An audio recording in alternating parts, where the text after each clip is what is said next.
Fridays are awesome. I'm Carl Azus. It's great to have you watching this April 8th. First up, we have an in-depth report for you. CNN recently got an exclusive interview with the head of the U.S. Terrorist Screening Center. It was created in 2003. It's an organization of several agencies run by the FBI. One of its jobs, to combine the U.S. government's information on potential terrorists into one list, and to help screen people who enter the U.S. or try to travel internationally on an airline. For someone to be added to the list, U.S. officials have to have reasonable suspicion that he or she is connected to terrorism. Some civil liberties groups say the organization's standards need to be higher than that. They're concerned it's too easy for someone to be put on the watch list. But officials say if they raise the bar any more, they'll miss people who may be plotting an attack. This means to me that the Terrorist Screening Center's mission will never be done.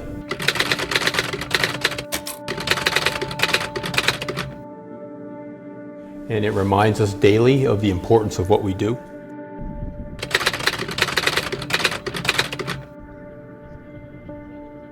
The threat is ever present, and the remnants were put here to remind our staff of our mission, which is to prevent acts of terrorism. It keeps us mindful of the threat that is still out there. Each remnant or each artifact shows you the evolution of terrorism. This particular architecture was from the North Tower, and where you can see the bent areas is where the aircraft made entry into the tower. Right there. Right there. Every day you come in and say, we're not going to let this happen again. That cannot ever happen again.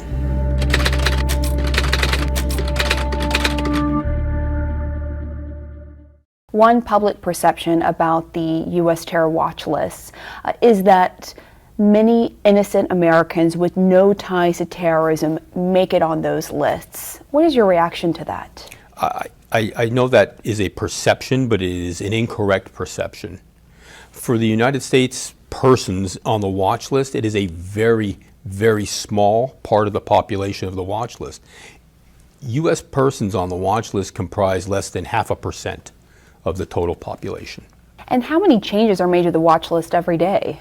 The watch list, I would just say for 2015, the watch list changed on an average of about 1,500 times per day, where in those 1,500 change transactions, some people were added to the list, some records were updated and modified, and some people were removed from the list. What are some of the frustrations from your perspective, being the head of these terror watch lists? It's concerning that our partners don't use all of our data. We provide them with tools, we provide them with support, and I would find it concerning that they don't use these tools to help screen for their own aviation security, maritime security, border screening, visas, things like that for travel.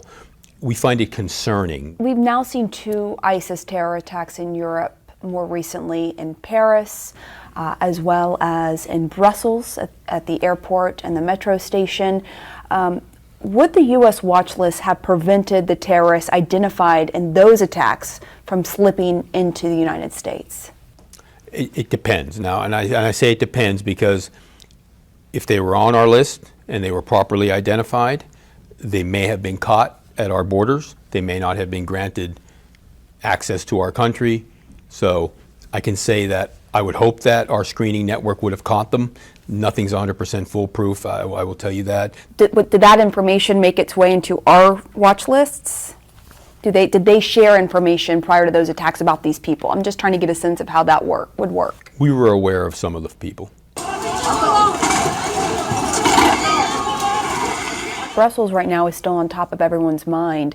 We know of at least 2 bombers who are still on the run, possibly in Europe. How concerning is that to you, that these could be people who might want to make it into the U.S. if they haven't been publicly identified? It's very concerning, and that's where the awareness and the vigilance comes in. We rely on our partners to look for them, conduct investigations and operations that help us identify them. But in Europe, there are cases where perhaps information wasn't shared about someone because of privacy laws and because, how does that impact the terror watch lists? Well, it impacts the terror watch list in a way that our sharing may not be as broad or inclusive as it could be There's so many people leaving Europe to go to Syria to train, unbeknownst to European officials, that then just come right back. I mean, what's stopping them from making it into the U.S.? It's highly concerning. We make sure that we know as much as we can, and we take that information and we use it the best we can to minimize threats to our communities. But we can't know everything all the time. Let's talk about the migrant crisis, because the U.S. is expected to take in tens of thousands of people over the next several years. Your job will be to ensure none of those people are terrorists and make it into the United States in collaboration with other intelligence partners. How sure are you that you will be 100% successful? Nothing's 100%. We will strive for the best we can. Nothing we can guarantee is at 100% level. Do you think that the screening process in place, though, is as rigorous as it can be to prevent terrorists from making it in? I'm pretty confident in us catching people who would try to come to this country for illicit purposes. But again, I can't say that we would be batting 1,000.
Yesterday, we announced a school in West Africa. Today, we're headed to the Far East. In the city of Jeonju, South Korea, it's great to see our viewers at Chonbuk National University.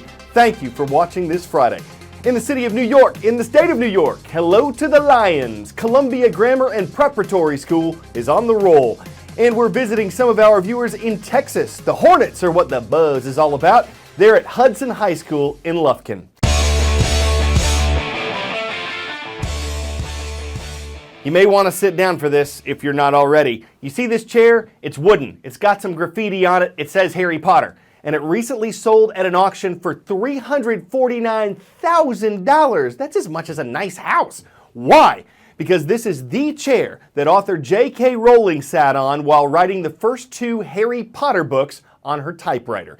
To the auction's winner, Rowling wrote, quote, "My nostalgic side is quite sad to see it go, but my back isn't." Must have given her a shrinking back. Maybe it'd be better suited to a long bottom. But it makes you wonder, could the chair have sold for Voldemort? Someone probably had to Dumbledore budget and Snape a few competitors to Weasley their way into ownership. Right now, though, they're probably feeling pretty smuggle. Harry Potter puns, they're magical